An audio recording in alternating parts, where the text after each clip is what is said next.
बड़ी अच्छी अच्छी नातें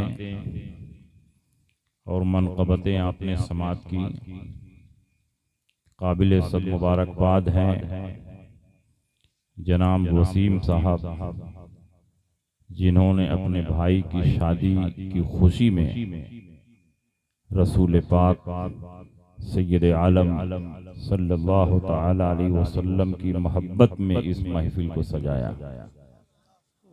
काबिल सद मुबारकबाद है मौलाना असगर साहब, मौलाना साबिर अमजदी साहब, जिनकी कोशिशों से ये प्रोग्राम कामयाबी के मरहले तक पहुंच रहा है। आम तौर पर देखा जाता है कि मुसलमान शादी ब्याह के मौके पर बहुत से खुराफात करते हैं, डीजे है, बाजा है, कव्वाली है, ये है वो है, लेकिन खुशनसीब है वो मुसलमान जो रसूल पाक की सुन्नत अदा करने के मौके पर भी रसूल पाक को याद करता है, क्योंकि निकाह ये रसूल पाक की सुन्नत है। नबी अकरम सल्लल्लाहु अलैहि वसल्लम ने फरमाया अन निकाह मिन सुन्नती, निकाह मेरी सुन्नत से है। और नबी अकरम सल्लल्लाहु अलैहि वसल्लम ने दूसरी हदीस में फरमाया, बहुत सारे लोग दोनों को जोड़ करके पढ़ते हैं, ऐसा लगता है कि एक ही हदीस है। एक जगह हुजूर ने फरमाया अन निकाहो मिन सुन्नती, निकाह मेरी सुन्नत है। और दूसरी हदीस में हुजूर ने फरमाया फमन रग़िब अन सुन्नती फलैसा मिन्नी, जो मेरी सुन्नत से मुंह फेरे, एराज करे, वो मुझसे नहीं है, यानी वो मेरे तरीके पर नहीं है। ये मतलब नहीं कि अगर वो सुन्नत अदा नहीं करेगा तो काफिर हो जाएगा, क्योंकि सुन्नत छोड़ने से कोई काफिर नहीं होता, लेकिन महरूमी की बात है सुन्नत छोड़ना। लेकिन वो मेरे तरीके पर नहीं है, जो रसूल पाक के तरीके पर होगा वो रसूल पाक की सुन्नत को छोड़ेगा नहीं, बल्कि सुन्नत को अदा करेगा। नबी अकरम सल्लल्लाहु अलैहि वसल्लम ने ऐसा दीन आपके सामने पेश किया है कि दुनिया में जितने मज़ाहिब, जितने अदियान, जितने धर्म हैं, कोई मजहब और धर्म इस्लाम का मुकाबला नहीं कर सकता। इसलिए कि सिर्फ इस्लाम ही एक ऐसा मजहब है कि जहां पैदाइश से लेकर मौत तक के तमाम अहकाम, तमाम मसाइल तफसील के साथ रसूल पाक ने बयान कर दिया। बच्चा पैदा होता है तो दाहिने कान में अजान दो, बाएं में इकामत दो, वहीं से मसला शुरू।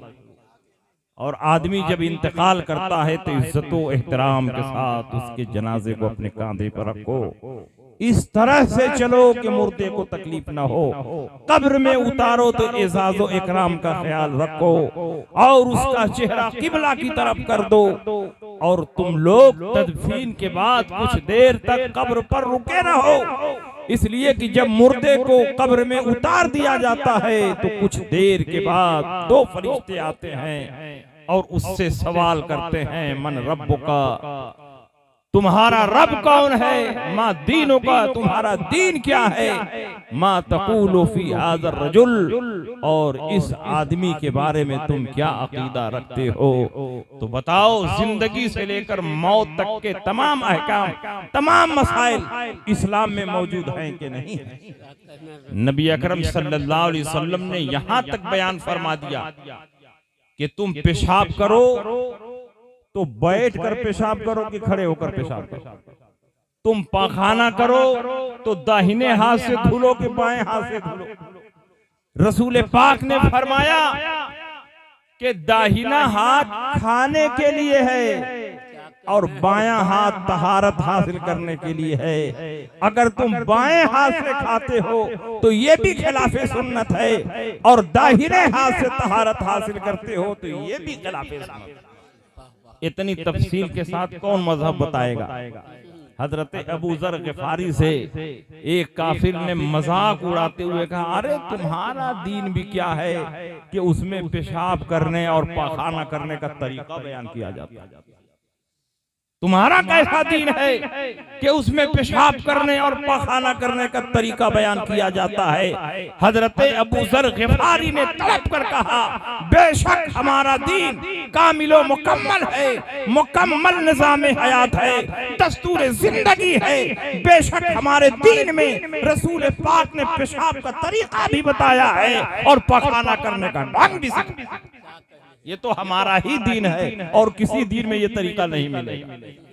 और जिसके दीन में कोई तरीका नहीं तो जानवरों की तरह खड़ा होकर पेशाब करते, जानवरों की तरह खड़े होकर के खाना खाते। नबी अकरम सल्लल्लाहु अलैहि वसल्लम ने बहुत तफसीली दीन दुनिया के सामने पेश किया, इसलिए कि नबी के बाद कोई और नबी नहीं आने वाला था। इस दीन इस्लाम के बाद कोई और दीन नहीं आने वाला था।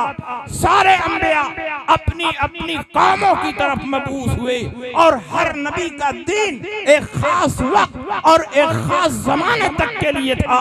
लेकिन अल्लाह ने सबसे आखिर में जिस नबी को मबूस फरमाया वो क़यामत तक के लिए नबी था और उसका दीन सिर्फ किसी खास इलाके और खित्ते के लिए नहीं, पूरी कायनात के लिए, पूरी दुनिया के लिए, पूरे जमाने के लिए, क़यामत तक के लिए उसका दीन था। इसलिए अल्लाह ने इस दीन को कामिल और मुकम्मल बनाया। अल-यौमा अकमलतु लकुम दीनकुम व अतममतु अलैकुम निअमती व रदीतु लकुमुल इस्लाम दीना। आज मैंने तुम्हारे दीन को कामिल व मुकम्मल फरमा दिया और अपनी नेमतों का इत्माम फरमा दिया और दीन की हैसियत से मैं इस्लाम से राजी हूँ। अल्लाह के नबी सय्यद आलम सल्लल्लाहु अलैहि वसल्लम को अल्लाह ने वो शान अता फरमाई कि दुनिया में 1,24,000 कमो बेश अंबिया और मुरसलीन आए, लेकिन आपके टक्कर का कोई नबी और रसूल नहीं आया। हजरत आदम से लेकर ईसा तक जितने अंबिया और मुरसलीन आए सब हमारे नबी का खुतबा पढ़ते हुए आए।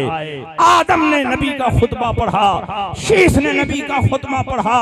हजरत आदम और हजरत इब्राहिम, हजरत जकरिया, हजरत यहिया, हजरत मूसा, हजरत ईसा, जितने अंबिया और मुरसलीन आए हमारे नबी का खुतबा पढ़ते हुए आए।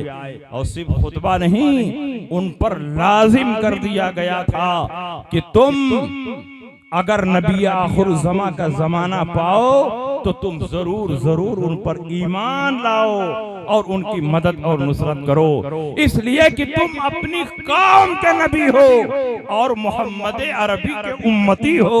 तुम्हारी दो हैसियत है, अपनी कौम के तो नबी हो लेकिन मोहम्मद अरबी के उम्मती हो और उम्मती पर लाजिम है कि अपने नबी का जमाना पाए तो उनका कलमा पढ़े और उनकी मदद और नुसरत करे। आलमे अरवाह में अल्लाह ने तमाम नबियों की रूहों को जमा फरमाकर उनसे अहदो पैमान लिया कि जब तुम नबी आखिर ज़मा का जमाना पाना तो जरूर जरूर उन पर ईमान लाना, उनकी मदद और नुसरत करना।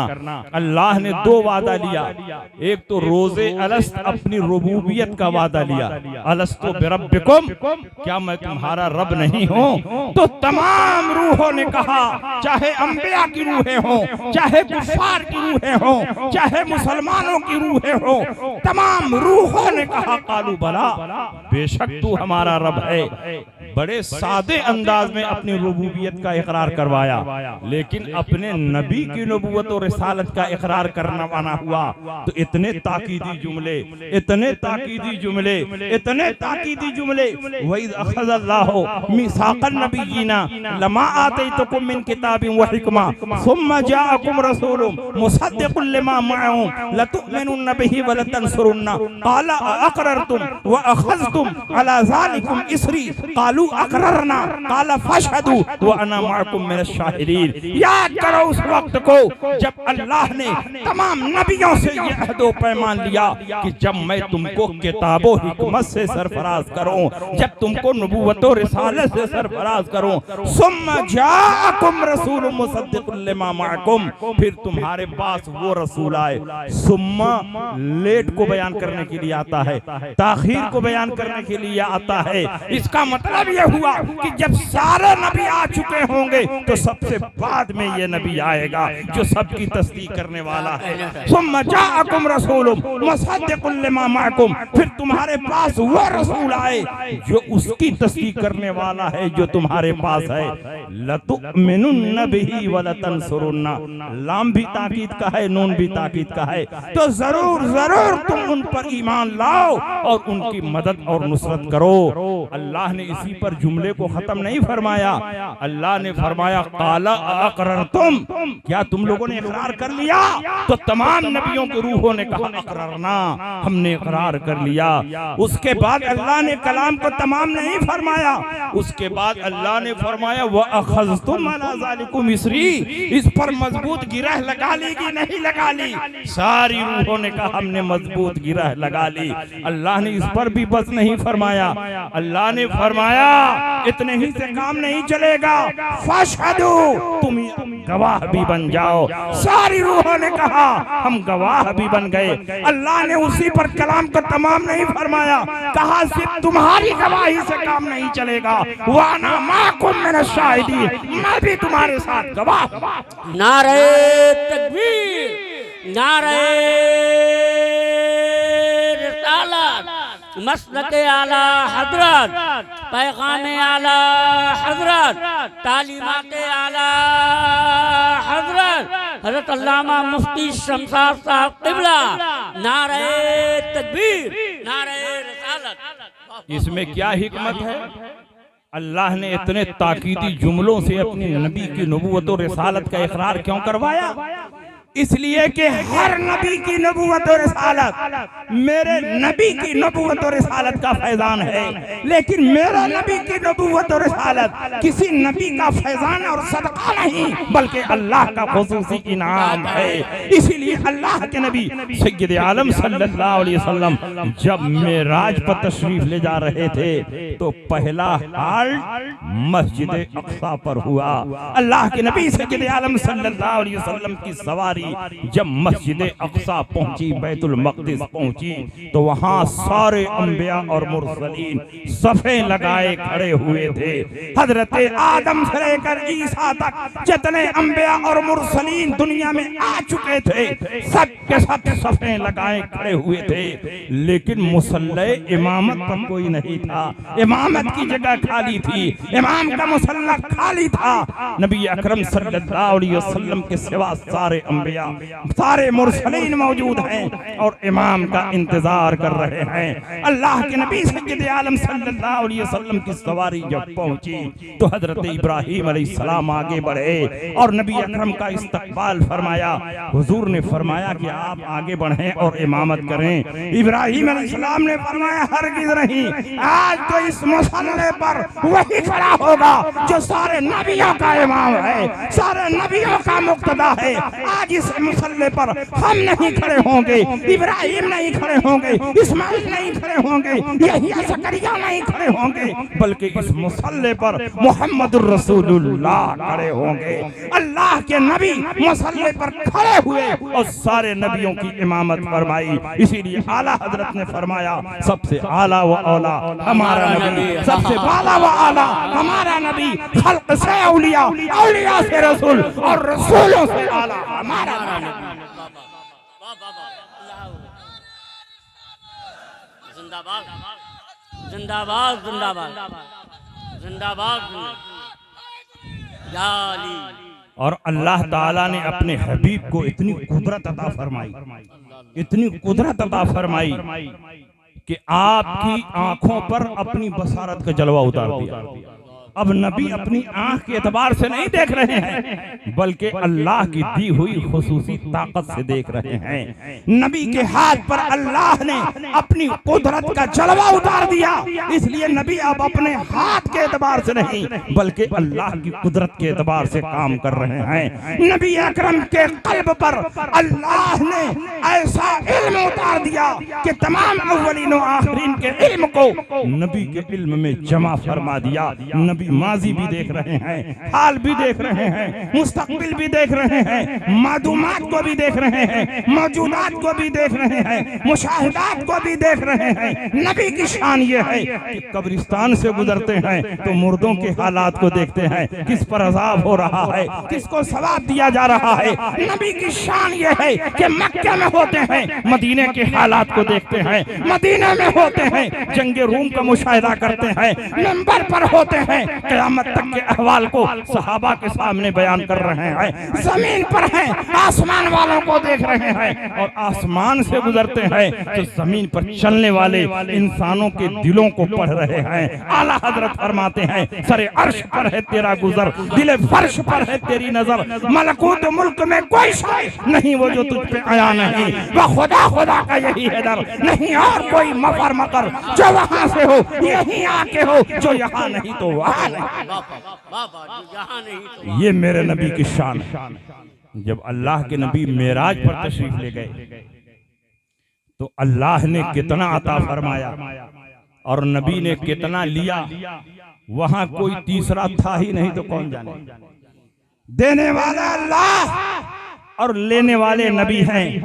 कोई नहीं जानता कि अल्लाह ने कितना दिया और नबी ने कितना लिया, लेकिन जितनी बातें नबी ने हदीस में बयान कर दी हैं नबी के गुलाम भी जान गए।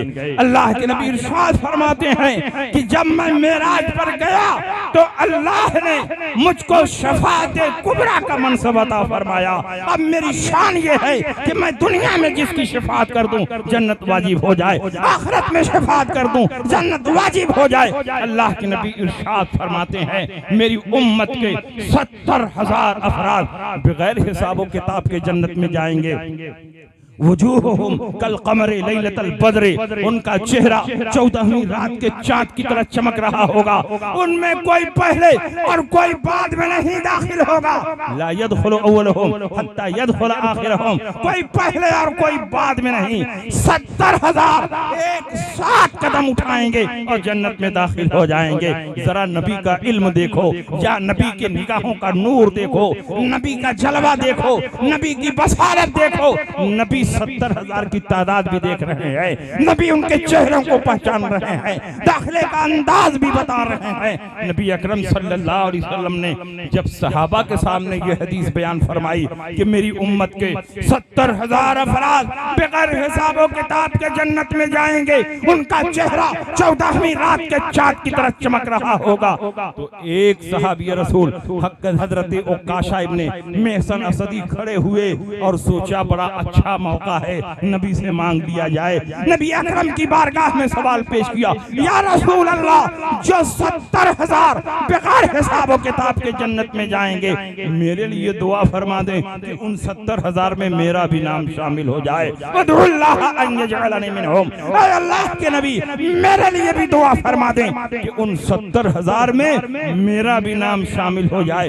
नबी ने ये नहीं कहा मुझको दुनिया में शफाअत का इख्तियार नहीं, नबी ने ये नहीं कहा मुझको दुनिया में शफाअत का पावर नहीं, नबी ने ये नहीं कहा मुझको दुनिया में शफाअत की ताकत नहीं, बल्कि नबी ने अपनी शफाअत का जलवा दिखाते हुए इरशाद फरमाया, अंत मिनहुम, जाओ देर किस बात की है, उन 70,000 में तुम्हारा भी नाम शामिल कर दिया। आज ले उनकी पनाह, आज मदद मांग उनसे, फिर न मानेंगे क़यामत में, अगर मान गया। नारे तकबीर, नारे रिसालत, फैज़ाने मुस्तफा, शाने मुस्तफा, एजाज़े मुस्तफा, कमाले मुस्तफा, नारे तकबीर।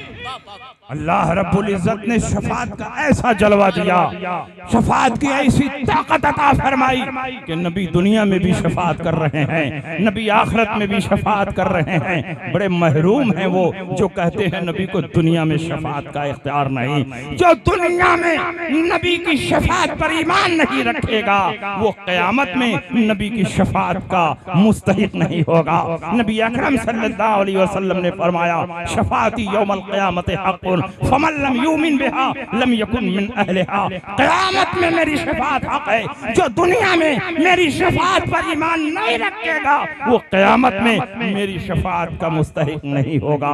अल्हम्दुलिल्लाह हम मसलके आला हजरत वाले नबी को दुनिया में भी शफाअत वाला मानते हैं, नबी को आखिरत में भी शफाअत वाला मानते हैं। हमारा अकीदा है कि नबी दुनिया में भी शफाअत फरमाएंगे और नबी आखिरत में भी शफाअत फरमाएंगे, और जिनकी शफाअत कर देंगे उनके लिए जन्नत वाजिब हो जाएगी।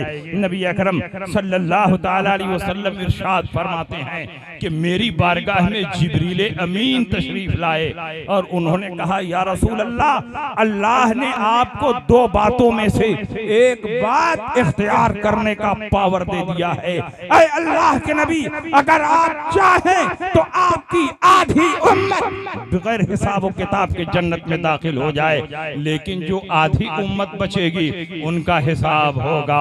और अगर आप चाहें तो आपको शफाअत का पावर दे दिया जाए, शफाअत की कुंजी दे दी जाए, शफाअत का इख्तियार दे दिया जाए, फिर आप जिनकी जिनकी शफाअत करेंगे अल्लाह ताला सबको जन्नत में दाखिल कर देगा। तो बताएं नबी, आप क्या पसंद फरमाते हैं? अगर आपको ये पसंद हो कि आधी उम्मत बगैर हिसाब और किताब के जन्नत में चली जाए, तो आधी उम्मत तो हिसाब और किताब की मरहले से गुजरेगी। क्या अल्लाह के सामने आपकी उम्मत हिसाब दे पाएगी? अगर अल्लाह हिसाब लेने लगे तो वली भी हिसाब नहीं दे पाएगा, गौस भी हिसाब नहीं देगा, बड़ा से बड़ा मुत्तकी भी हिसाब नहीं दे सकता। इसलिए कोई अपनी नमाज पे घमंड न करे कि हम जन्नत नमाज की बुनियाद पर पा जाएंगे।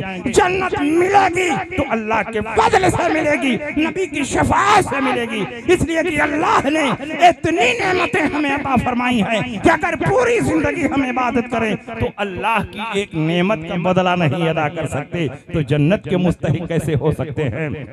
जिब्रील अमीन ने कहा, या रसूल अल्लाह, आप दोनों में से जो पसंद फरमा ले अल्लाह ताला उससे राजी है। अगर आप चाहें तो आपकी आधी उम्मत बगैर हिसाब और किताब की जन्नत में चली जाए, लेकिन आधी उम्मत को हिसाब देना होगा। और अगर आप चाहें तो आपको शफाअत की कुंजी दे दी जाए, शफाअत का पावर दे दिया जाए। नबी अकरम सल्लल्लाहु अलैहि वसल्लम ने सोचा कि अगर मैं पहली बात को इख्तियार करता हूं तो आधी उम्मत तो बगैर हिसाब और किताब के चली जाएगी, लेकिन आधी उम्मत लटक जाएगी, रब की बारगाह में हिसाब नहीं दे पाएगी।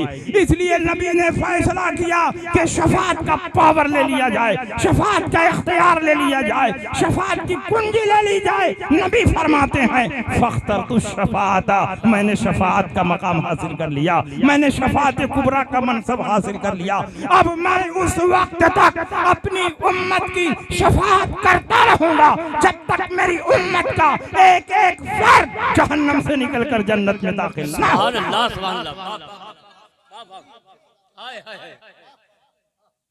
ये मेरे नबी की शान है, ये मेरे नबी का जलवा है।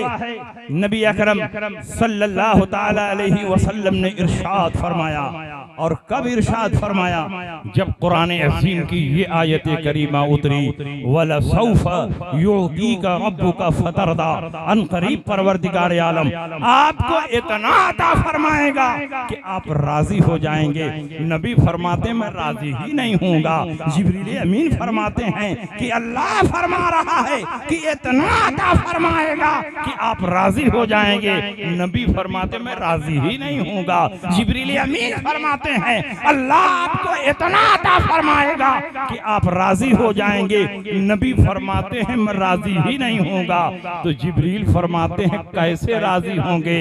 तो नबी फरमाते हैं इज़न ला अर्दा व वाहिदुम मिन उम्मती फिन्नार, मैं उस वक्त तक राजी ही नहीं हूँगा जब तक मेरी उम्मत का एक एक फर्द जहन्नम से निकलकर जन्नत में दाखिल न हो जाए। क्या हिज़ा कफ़ज़ा शफ़ाअत है तुम्हारी, वाह वाह, कर्ज लेती है गुनाह परहेजगारी, वाह वाह।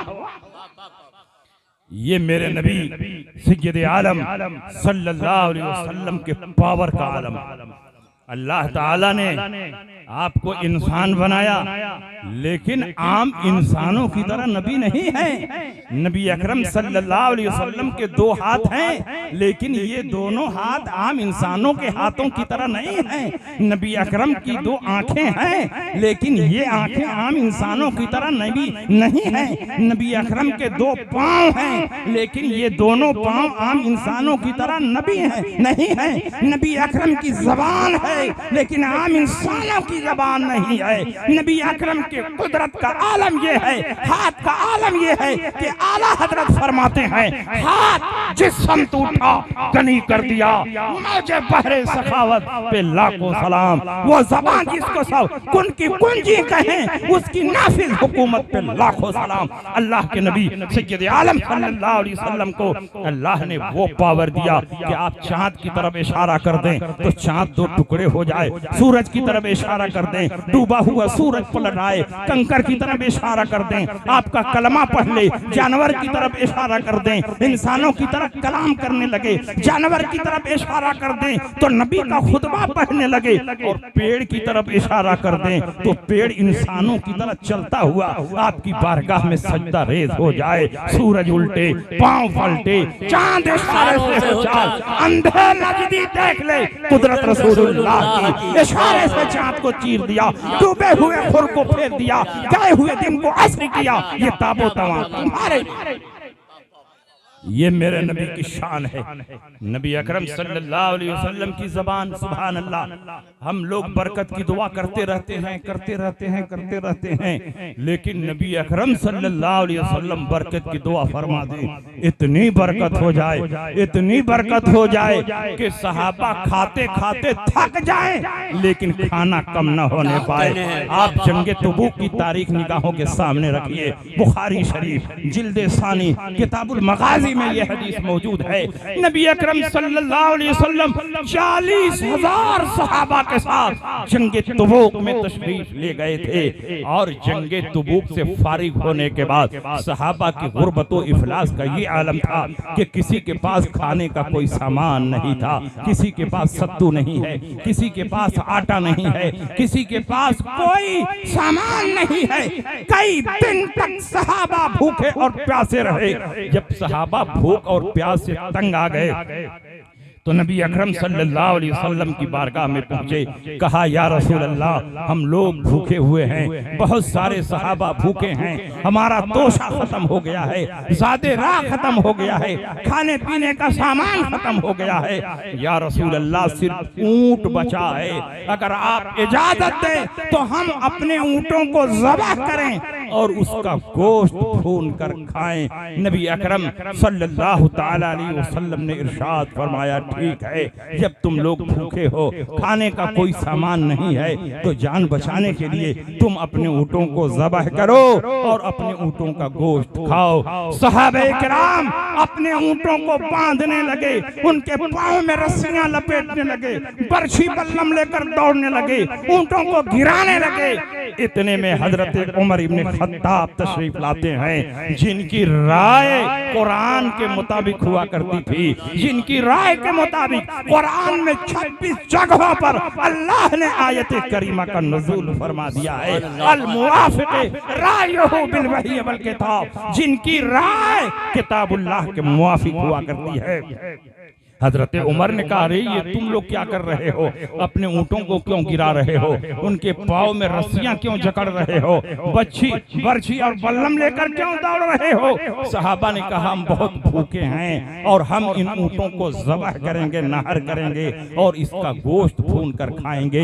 हजरत उमर ने कहा कि अगर ऊँटों को ज़बह कर दोगे तो यहाँ से मदीना मुनव्वरा कैसे पहुँचोगे, यहाँ से मदीना 1 महीने की दूरी पर है, संगलाक और पत्थर जमीन है, धूप की शिद्दत है, पैदल तुम चल नहीं पाओगे, सब के सब रास्ते में हलाक और बर्बाद हो जाओगे, इसलिए तुम ऊँटों को मत ज़बह करो। सहाबा ने कहा, जब रसूल पाक ने हमें इजाजत दे दी है तो आप कैसे मना कर रहे हैं। हजरत उमर ने कहा, थोड़ी देर रुको, मैं भी रसूल पाक से पूछ लूं। हजरत उमर सरकार की बारगाह में पहुंचे और कहा, हल अज़िनत लहुम अन यनहरुल इबिल, क्या आपने इजाजत दी है कि वो अपने ऊंटों को ज़बाह करें और उसका गोश्त खा जाएं। रसूल पाक ने फरमाया नाम कानू जुअन फअज़िनतु लहुम अन यनहरुल इबिल, वो भूखे और प्यासे थे, खाने का कोई सामान नहीं था, तो मैंने उन्हें इजाजत दे दी कि वो अपने ऊंटों को ज़बाह करें और अपना पेट भरें। हजरत उमर ने कहा या रसूल अल्लाह, आप अगर चाहें तो सबका पेट भी भर जाए और ऊंटों को ज़बाह करने की नौबत भी ना आए। क्या वो मुशरिक थे? क्या वो आला हजरत के मुरीद थे? क्या वो आला हजरत के खलीफा थे?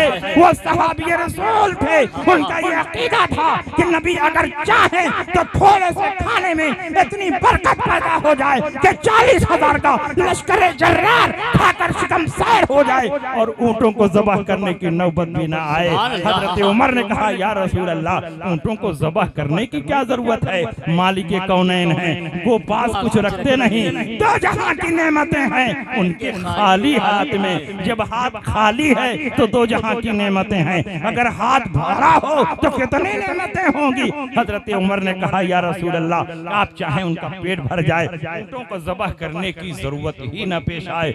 नबी इशारा समझ गए। कहा ऐ बिलाल हबशी, जाओ ऐलान कर दो कि अब कोई अपने ऊंटों को ज़बाह न करे। ऐलान हो गया। अल्लाह के नबी ने मना फरमाया है, अब कोई अपने ऊंटों को ज़बाह नहीं कर सकता। और नबी ने सिर्फ ऐलान करके छोड़ नहीं दिया, उनके खाने का इंतजाम भी फरमाया।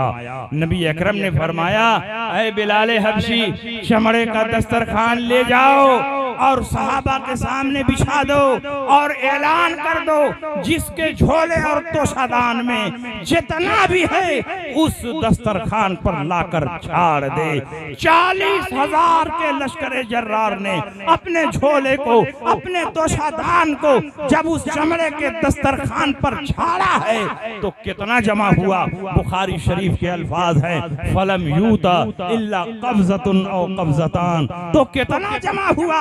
सिर्फ एक मुट्ठी और 2 मुट्ठी जमा हुआ, क्योंकि किसी के झोले में तो कुछ था नहीं, सबने अपना अपना झोला उसी पर पटक दिया, झाड़ दिया। तो जितना सत्तू और आटा था वो मिला करके सिर्फ एक मुट्ठी और 2 मुट्ठी तक पहुंचा। और खाने वाले कितने हैं? 40,000। अगर सिर्फ उंगली एक मर्तबा रखकर नमक की तरह चाटें तो 10,000 में 1-2 मुट्ठी खत्म हो जाए। लेकिन नबी अकरम सल्लल्लाहु अलैहि वसल्लम दस्तरखान पर तशरीफ लाए। जरा जबान की बरकत देखो और नबी से तालीम हासिल करो। नबी दस्तरखान पर बैठते हैं और सिर्फ एक जुमला इरशाद फरमाते हैं, बारकल्लाह, ऐ अल्लाह इसमें बरकत नाजिल फरमा दे। तो अल्लाह ने इतनी बरकत नाजिल फरमा दी, इतनी बरकत नाजिल फरमा दी कि अब ऐलान हो रहा है कि दस्तरखान पर कितार दर कितार सहाबा बैठे, सहाबा हैं कि लाइन लगाकर बैठते हैं और उसी दस्तरखान से खाते हैं, पेट भर जाता है, चले जाते हैं। फिर ऐलान होता है कि सहाबा आए और अपने पेट को भरें। सहाबा आते हैं, दस्तरखान पर लाइन लगाकर खाते हैं। एक जमात चली गई, दूसरी जमात चली गई, तीसरी जमात चली गई, चौथी जमात चली गई, यहाँ तक के 40,000 का लश्कर जर्रार खाकम शिकम सैर हो गया। अल्लाह के नबी ने फरमाया अभी नहीं, तुम अपने झोलों को भी भरना शुरू करो, अपने पतीलियों को भी भरना शुरू करो, अपने बैग को भी भरना शुरू करो, अपने तोशादान को भी भरना शुरू करो। फमा मलऊ फरमा तरकू इल्ला मलऊ अवयतहुम, तो सहाबा ने छोड़ा नहीं मगर अपने झोलों को भी भर दिया, अपने बर्तनों को भी भर दिया, अपने तोशादान को भर दिया। कहाँ है वो नादान जो कहते हैं नबी बेइख्तियार है, नबी मजबूर है। जिस नबी की जबान में अल्लाह ने इतनी बरकत रखी हो कि एक मुट्ठी खाने को 40,000 के लश्कर जर्रार के लिए वो काफी बना देता हो, वो नबी खुद कैसे मोहताज हो सकता है? नबी ने अपने पेट पर शिकम बांधा है, मजबूरी में नहीं, अपनी उम्मत की तालीम के लिए। नबी ने अपने शिकम पर पेट बांधा है गरीबों की तसल्ली के लिए। नबी ने अपने पेट पर शिकम बांधा है उम्मत को दर्श देने के लिए कि अगर मेरी उम्मत में कोई गरीब और मुफलिस हो और खाने का इंतजाम न हो तो नबी की इस सुन्नत को भी याद कर लेना, वरना नबी को अल्लाह ने इतना पावर और इख्तियार दिया था कि नबी इरशाद फरमाते हैं लव शेतो लसारा माया जबलुम मिन जिबालि ज़हब, अगर मैं चाहूं तो ये पहाड़ सोने का बन जाए और जहां जहां मैं जाऊं ये पहाड़ भी मेरे साथ साथ चलता रहे। सुभान अल्लाह, सुभान। नारे तकबीर, नारे रिसालत, फैज़ाने मुस्तफ़ा, इख्तियारे मुस्तफ़ा, मुफ्ती शमशाद साहब क़िबला, नारे तकबीर। और सुनिए बुखारी शरीफ की एक हदीस, इस हदीस के रावी हजरत अनस इब्न मालिक रज़ी अल्लाह ताला जो हुजूर अलैहिस्सलाम के खादिम खास 12 साल तक हुजूर के खादिम रहे। और हजरत अनस इब्न मालिक हुजूर अलैहिस्सलाम के अखलाक के बारे में फरमाते हैं कि नबी का अखलाक कितना अच्छा था कि 12 साल की मुद्दत में नबी ने कभी मुझे डांटा नहीं, नबी ने कभी मुझको फटकारा नहीं, नबी ने कभी मुझसे ये नहीं कहा कि ये काम तुमने क्यों कर दिया, नहीं करना चाहिए। और नबी ने कभी ये नहीं फरमाया कि ये क्यों नहीं किया, तुम्हें करना चाहिए। नबी खुद ही अपने फटे हुए कपड़े को सुई से सिल लेते थे, नबी खुद अपने हाथों से आटा गूंद दिया करते थे, नबी खुद अपने घर में झाड़ू लगा दिया करते थे, नबी खुद पानी भर दिया करते थे, नबी खुद बकरियों को जानवरों को चारा और पानी दे देते थे। नौकर मौजूद है, खादिम मौजूद है, लेकिन नबी की सुन्नत देखो, नबी का अखलाक देखो। अपने खादिम और नौकर को आर्डर नहीं दे रहे हैं बल्कि खुद आगे बढ़ के घर का काम कर रहे हैं। ऐ मर्दो, तुम नबी की सुन्नत को अपनाओ। अगर तुम्हारी औरत घर में अकेली है तो शर्म महसूस न करो। औरत का हाथ बटाओ, कपड़ा धुल दो, घर में झाड़ू लगा दो, आटा गूंद दो, बकरियों को चारा और पानी दे दो। और इसमें आर की बात नहीं है, ये तो नबी की सुन्नत पर अमल करने की बात है। नबी अकरम सल्लल्लाहु अलैहि वसल्लम ने हमें वह तालीम दी है कि अगर आज के शौहर नबी के इस तालीम पर अमल करें तो आधे से ज्यादा घर का झगड़ा यूं ही खत्म हो जाए। क्या कहने से वो अनस इब्न मालिक फरमाते हैं, उनकी माँ का नाम जानते हैं क्या है? हजरत उम्मे सुलैम, हुजूर अलैहिस्सलाम की बड़ी चहीती सहाबिया, हुजूर से बेपनाह अकीदत और मोहब्बत रखने वाली सहाबिया। उन्होंने नबी अकरम सल्लल्लाहु अलैहि वसल्लम के लिए मालीदा बनाया। मुहर्रम में मालीदा बनता है ना, लेकिन आप लोग मालीदा बनाते हैं तो रोटी को टुकड़े टुकड़े करके और उसमें घी और उसमें चीनी डाल करके मल देते हैं। मालीदन का मतलब होता है मलना, और मालीदा जो है इसमें मफूल है मला, तो उसी को मालीदा बोलते हैं। ये फारसी का लफ्ज है। लेकिन उम्मे सुलैम ने नबी के लिए जो मालीदा बनाया था वो इतना सस्ता मालीदा नहीं था। उसमें दही, उसमें घी, उसमें खजूर, उसमें पनीर और न जाने क्या क्या मिला करके मालीदा बनाया और कहा बेटे ले जाओ, नबी की खिदमत में पेश करो, मेरा सलाम कहना। और कहना या रसूल अल्लाह, मेरी माँ ने खास तौर पर आपके लिए बनाया है, आप इसे कबूल फरमा लें। हुजूर अलैहिस्सलाम की बारगाह में अनस इब्न मालिक वो मालीदा लेकर आए, नबी के सामने रख दिया, माँ का सलाम पेश किया और कहा या रसूल अल्लाह इसे कबूल फरमा लें, मेरी माँ ने खास तौर पर आपके लिए बनाया है। हुजूर अलैहिस्सलाम ने फौरन मालीदा खाना शुरू नहीं कर दिया, बल्कि हुजूर अलैहिस्सलाम के सामने जब मालीदा रख दिया गया तो हुजूर अलैहिस्सलाम कुछ पढ़ने लगे। जब पढ़ने से फारिग हुए तो अल्लाह के नबी ने फरमाया, ऐ अनस इब्न मालिक जाओ 10 सहाबा को बुला कर लाओ। अनस इब्न मालिक जाते, 10 सहाबा को बुला कर लाते, वो 10 बैठ कर खाते। जब पेट भर जाता चले जाते तो नबी फरमाते जाओ और 10 सहाबा को बुला कर लाओ। वो आते खाते, पेट भर जाता चले जाते तो फरमाते जाओ और 10 सहाबा को बुला कर लाओ। वो आते खाते, पेट भर जाता चले जाते। 10 10 सहाबा आते रहे खाते रहे, आते रहे खाते रहे। बुखारी शरीफ में है कि 300 असहाब खाकर शिकम सैर हो गए, 300 सहाबा खाकर शिकम सैर हो गए। अल्लाह के नबी ने फरमाया, ऐ अनस इब्न मालिक, अब अपना खाना उठाओ, अपना मालिदा उठाओ और अपनी माँ के पास ले जाओ, मेरा सलाम कहना और कहना कि नबी ने तुम्हारा हदिया और तोहफा कबूल कर लिया है। नबी तुम्हारे खाने का मोहताज नहीं। जिस नबी को अल्लाह ने ये कुदरत अता फरमाई हो कि थोड़े से मालिदा को 300 के लिए काफी कर दे, वो खुद खाने का कैसे मोहताज हो सकता है?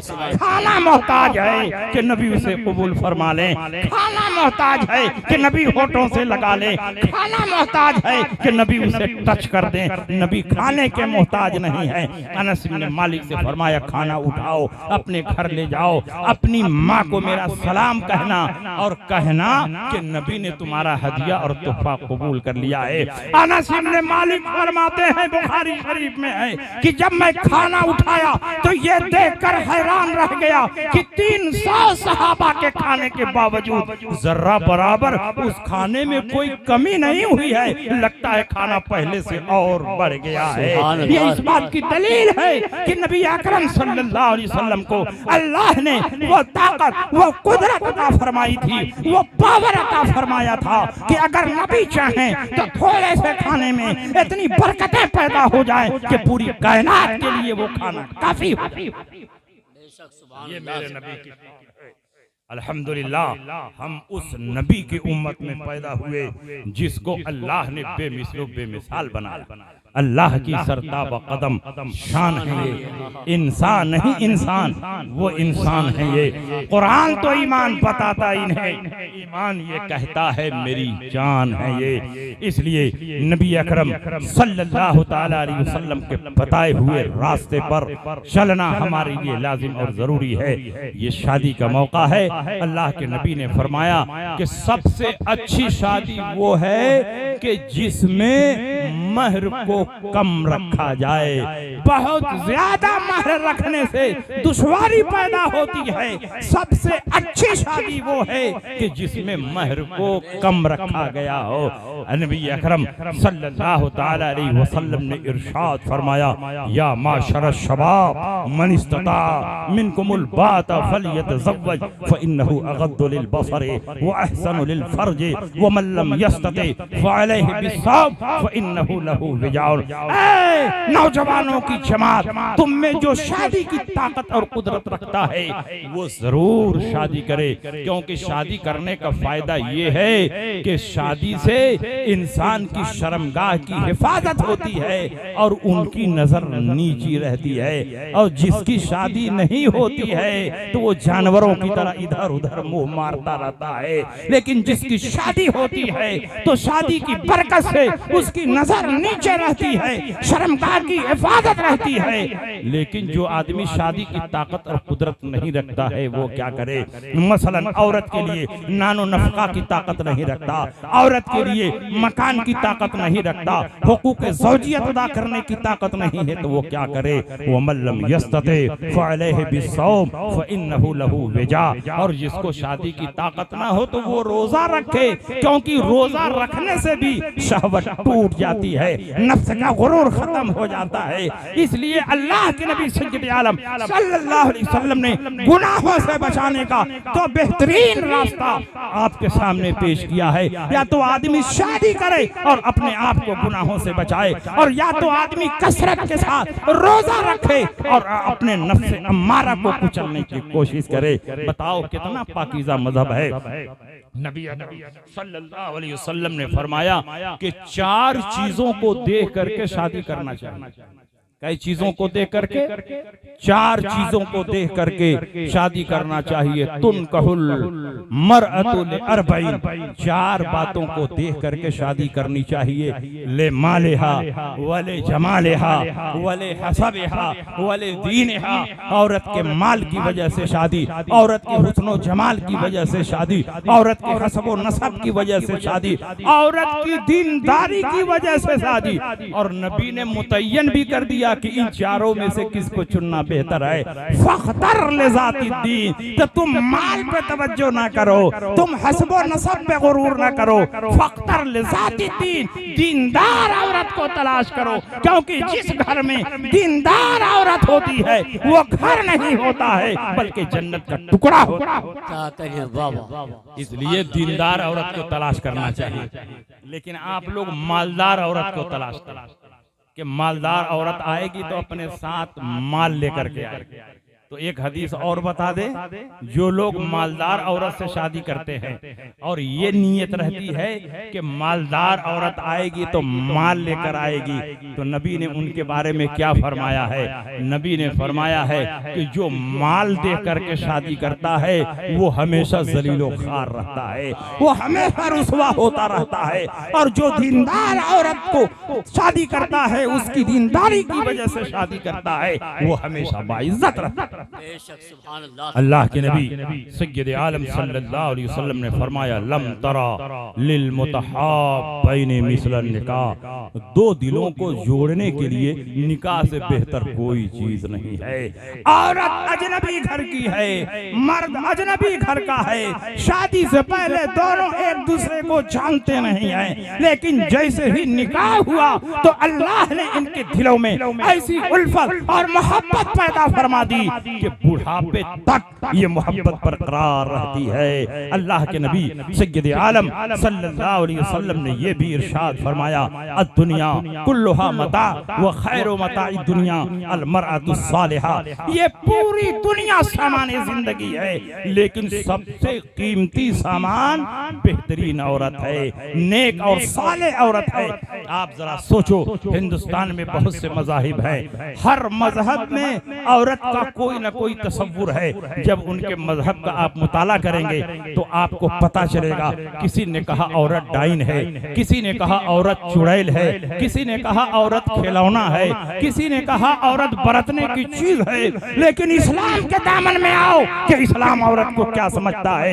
इस्लाम डाइन नहीं समझता, इस्लाम खिलौना नहीं समझता, इस्लाम चुड़ैल नहीं समझता। अल्लाह के नबी फरमाते हैं, दुनिया कुल्लुहा मता व खैरु मताई दुनिया अल मरअतु सालिहा, ये पूरी दुनिया सामान है, लेकिन सबसे कीमती सामान नेक और सालेह औरत है। जब आपकी जिंदगी में सबसे कीमती सामान नेक और सालेह औरत है, तो बताइए औरत को छुपा करके रखना चाहिए कि नहीं? जो सबसे कीमती सामान होता है हम घरों में उसको छुपा कर रखते हैं। सोना घर में यूं ही नहीं आप छोड़ देते हैं, बल्कि घर के अंदरूनी हिस्से में, गोदरेज की अलमारी में भी अंदरूनी हिस्से में आप सोने को कपड़े में लपेट कर रखते हैं, जेवर को कपड़े में लपेट कर रखते हैं, और आप नकदी को कपड़े में लपेट कर रखते हैं। कोई भी कीमती सामान को अपने घर में या घर के बाहर इधर उधर नहीं छोड़ देता है।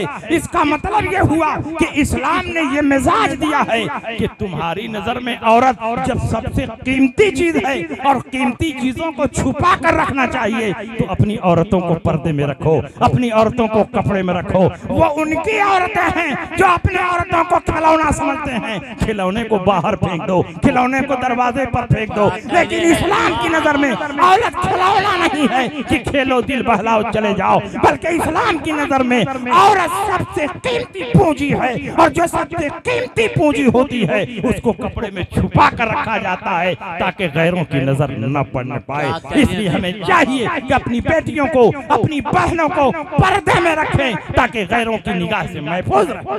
सुभान अल्लाह। और शादी के बाद जाहिर है बच्चे पैदा हों, तो बहुत सारे लोगों के घरों में अगर लड़की पैदा होती है तो चेहरा बिगड़ जाता है। जमाने जाहिलियत का मिजाज, इस्लाम जब नहीं आया था और अरब में लड़की पैदा होती थी तो जिसके घर लड़की पैदा होती थी वो छुपा छुपा फिरता। कोई ये ना कर दे कि इसके घर में लड़की पैदा हो। कुरान ने फरमाया वैज़ा बुश्शिरा अहदुहुम बिल उन्सा ज़ल्ला वजहुहु मुस्वद्दन व हुवा कज़ीम यतवारा मिनल क़ौलि मिन सूइन मा बुश्शिरा बिही अयुमसिकुहु अला हुनिन अम यदुस्सुहु फित तुराब अला साअ मा यहकुमून। जब इनके घर में लड़की पैदा होती है और इनको खुशखबरी दी जाती है कि तुम्हारे घर में लड़की पैदा हुई है, तो चेहरा बिगड़ जाता है, काला पड़ जाता है और वो मुसलसल गमों के घूंट पीने लगते हैं और दिन में सोचते हैं कि इस लड़की को जिल्लत के साथ बाकी रखें या इस लड़की को हमेशा हमेशा के लिए जिंदा दरकोर कर दें। इस्लाम के आने से पहले लड़कियां पैदा होती थी तो लड़कियों को गला दबाकर मार दिया जाता था, जिंदा दरकोर कर दिया जाता था, जमीन में गाड़ दिया जाता था, क्योंकि लोग अपनी बेटियों को ज़हमत समझते थे। लेकिन इस्लाम आया तो अपने दामन में निज़ाम अदल लेकर आया, निज़ाम रहमत लेकर आया। अल्लाह के नबी ने फरमाया जब बेटी पैदा होती है तो ये क्यों सोचते हो को ज़हमत आ गई, बल्कि ये सोचो कि अल्लाह की रहमत आ गई। अल्लाह के नबी सल्लल्लाहु अलैहि वसल्लम ने बेटियों को रहमत करार दिया है। अल्लाह के नबी ने इरशाद फरमाया कि जब बेटी पैदा होती है तो अपने बाप के घर में रहमत बनकर आती है और यही बेटी जब शादी ब्याह के बाद अपने शौहर के घर जाती है तो निस्फ़े ईमान की जमानत बन जाती है और यही बेटी किसी जमाने में जब माँ बनती है तो कदमों के नीचे जन्नत आती है। बेटी पैदा हुई अल्लाह की रहमत, शौहर के घर गई निस्फ़े ईमान की जमानत और माँ बनी तो कदमों के नीचे जन्नत आई। बताओ दुनिया में कौन मजहब है जो बेटी के पैदा होने पर जन्नत की बशारत दे रहा हो? दुनिया में कौन धर्म है जो बेटी के पैदा होने पर रहमत की खुशखबरी सुना रहा है? इसलिए दुनिया में कोई मजहब ऐसा नहीं है जो मजहब इस्लाम का मुकाबला कर सके। अल्लाह के नबी आलम सल्लल्लाहु अलैहि वसल्लम ने इरशाद फरमाया मन कानत लहु उनसा फलम यइदहा वलम युहिनहा वलम यूसिर वलदहु अलैहा यानी अज़्ज़ुकूर अदखलहुल्लाहु अल जन्नह। जिसको अल्लाह ने एक बेटी अता फरमाई और उसने बेटी बेटे में फर्क नहीं किया, बेटी को जिंदा दरगोर नहीं किया, बल्कि बेटी को अच्छी तालीम और तरबियत से आरास्ता किया, बेटी को अच्छी तरह पाला पोसा, बेटी को अच्छी तरह शादी किया, अदखलहुल्लाहु अल जन्नह। तो उसी बेटी की वजह से परवरदिगार आलम उसको जन्नतुल फिरदौस में जगह अता फरमा देगा। और अल्लाह के नबी फरमाते हैं, हजरत आयशा ने कहा और जिनको 3 बेटी हो गई उनका क्या? अगर आपके घर में 3 बेटी हो जाती है तो सोचते हैं कहां से शादी करेंगे, कहां से खर्चा लाएंगे। अरे जो पैदा होता है वो खर्चा भी अपने साथ लेकर आता है, अपनी तकदीर के साथ वो पैदा होता है। जिन घरों में बेटियां पैदा होती हैं, मैंने तजुर्बा भी किया है और मुशाहिदा भी किया है, उस घर में दौलत की बरसात होने लगती है। हमारे घर में खुद ही 4 बेटी है, पहली बेटी, दूसरी बेटी, तीसरी बेटी, चौथी बेटी, और जब से बेटियां पैदा होने लगी घर की गुर्बत खत्म हो गई। हर तरफ खुशहाली, हर तरफ मालो दौलत, हर तरफ इज्जत और शोहरत। आप लोग साल भर में 1 मरतबा फ्लाइट पर बैठने के लिए तरसते हैं और मेरी अटैची में 10-20 टिकट हमेशा पड़ा रहता है। कभी हिंदुस्तान में है, कभी अफ्रीका में है, कभी यूरोप में है। बताओ ये किसकी बरकत है?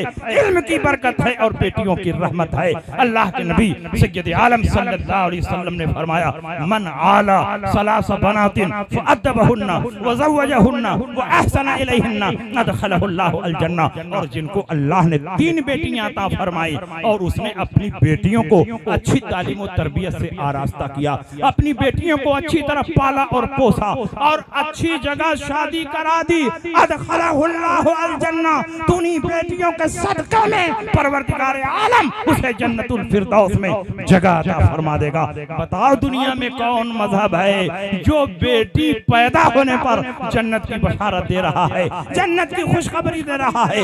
ये सिर्फ और सिर्फ इस्लाम है जो बेटी के पैदा होने पर जन्नत की बशारत दे रहा है, जन्नत की खुशखबरी दे रहा है। आज लोग नारा लगा रहे हैं बेटी पढ़ाओ, बेटी बचाओ, ये फला पार्टी का नारा है, ये फला प्रधानमंत्री का नारा है।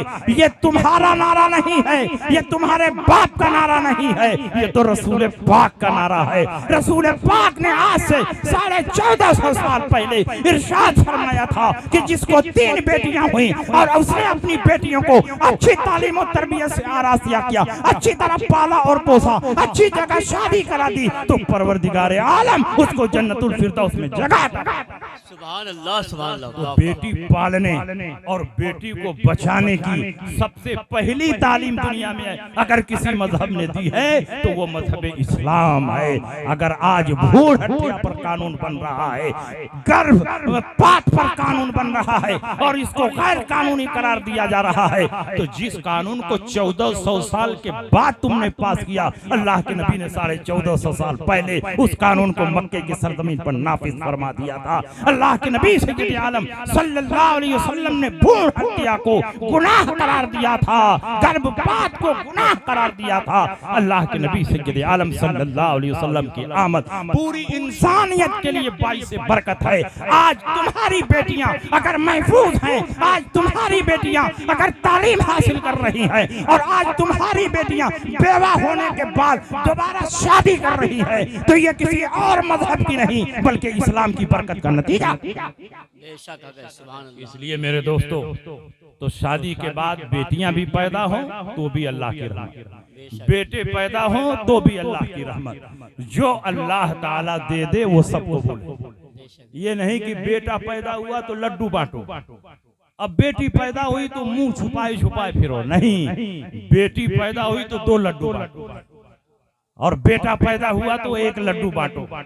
इसलिए कि बुढ़ापे में बेटियां ही काम आती हैं, बेटे नहीं काम आते। ये तो माल और दौलत लेकर के किनारे हो जाते हैं और ये बेटियां बेचारी अपने घर से आती हैं, माँ बाप की खिदमत करती हैं, रातों दिन सेवा करती हैं। हालांकि बेटा जमीनों जायदाद भी पा जाता है, उसके बावजूद भी अपने वालिदैन की खिदमत नहीं करता, अपनी बीवी में मस्त होता है। और ये बेटियां अपने बाप के घर से जमीनों जायदाद नहीं भी पाती हैं तो भी अपने शौहर के घर से आती हैं और जिस हद तक मुमकिन हो अपने वालिदैन की खिदमत करती हैं। बताओ बेटियों का वालिदैन पर एहसान है कि नहीं है? और ये मत समझो कि बेटियों का बाप की जमीनों जायदाद में हिस्सा नहीं होता। जो लोग अपनी बेटियों को अपनी जायदाद में हिस्सा नहीं देते हैं वो जालिम है, वो कुरान की खिलाफ वर्जी कर रहे हैं, अल्लाह और रसूल के हुक्म की खिलाफ वर्जी कर रहे हैं। जिस तरह बेटों का तुम्हारी जमीनों जायदाद में हिस्सा है, उसी तरह तुम्हारी बेटियों का तुम्हारी जमीनों जायदाद में हिस्सा है। शादी के बाद बेटियों का हिस्सा बाप की जमीनों जायदाद से खत्म नहीं होता है, बल्कि शादी के बाद भी बाप की जमीनों जायदाद में बेटियों का हिस्सा मौजूद हो। इसलिए बेटियों को भी हिस्सा देना चाहिए। अब बहुत से लोगों को तो मालूम ही नहीं है कि बेटियों का हिस्सा होता है। बहुत से लोगों को मालूम ही नहीं है कि बेटियों का हिस्सा होता है। अगर बाप मर गया, माँ मर गई और घर में सिर्फ बेटा और बेटी है, तो तरका कैसे बटेगा, हिस्सा कैसे बटेगा? इस तरह बटेगा कि हर बेटी को बेटे के मुकाबले में आधा और बेटे को डबल दिया जाए। उसको मिसाल के तौर पर समझिए कि बाप मरा और 3 लाख रुपया छोड़कर मरा। बाप मरा और 3 लाख रुपया छोड़कर मरा और एक बेटा छोड़कर मरा, एक बेटी छोड़कर मरा। तो अब ये 3 लाख रुपया कैसे बटेगा? 2 लाख लड़का पाएगा, 1 लाख बेटी पाएगी। अगर 3 मकान छोड़कर बाप मरा है तो 2 मकान बेटा पाएगा, 1 मकान लड़की पाएगी। अगर 3 मंडा जमीन छोड़कर मरा है तो 2 मंडा बेटा पाएगा और 1 मंडा बेटी पाएगी। और बेटी अगर कह भी दे कि मुझको नहीं चाहिए, मैं नहीं लूंगी, तो कह देने से उसका हिस्सा खत्म नहीं होगा। जब कुरान ने यह हिस्सा मुतय्यन किया है तो बंदों को कैंसिल करने का कोई इख्तियार नहीं है, इनकार करने का कोई इख्तियार नहीं। हाँ, वो लड़की ले ले और लेने के बाद अपने भाई को दे दे या किसी को भी दे दे तो वो अपने माल की मालिक है, जिसको चाहे दे दे। लेकिन सिर्फ ये कह देना कि मुझे नहीं चाहिए, इसकी वजह से उसका हिस्सा खत्म नहीं होता। बहुत सारे मौलवी जब टीवी डिबेट में बैठते हैं और भाजपाइयों की तरफ से सवाल होता है कि इस्लाम में तो बड़ा भेदभाव है, लड़के को डबल मिलता है, लड़की को सिंगल मिलता है। इस्लाम में लड़की और लड़के का हिस्सा बराबर नहीं है।